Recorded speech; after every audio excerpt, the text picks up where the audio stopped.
D'abord, nous sommes soumis à cette grande loi de la dualité. On est homme, on est femme, le jour, la nuit, etc. Et on est soumis à cette dualité.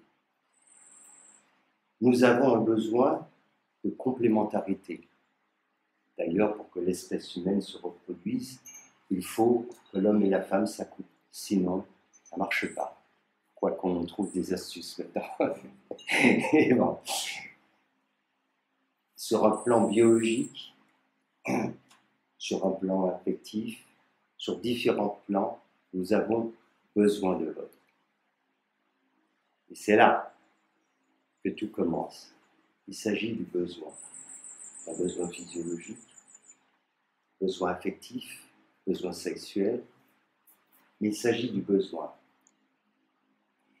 Le besoin crée la dépendance crée les peurs crée la frustration, les frustrations la colère trouble mentale et toutes sortes de choses. Mais pour autant, que faisons-nous de ces besoins? On a des besoins vitaux. On a besoin de se nourrir, on a besoin de se protéger, on a besoin de se bouger.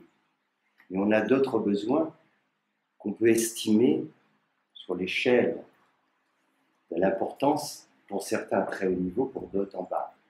Besoin de reconnaissance sociale. Pour des gens, c'est vital. Donc, ça va être un critère important, cela, dans la personne que l'on va rencontrer et que l'on va aimer. Et alors qu'elle correspond à ses besoins, elle nous compte sur le plan affectif. On a un besoin matériel très important et cette personne nous rassure totalement là-dessus, ainsi de suite.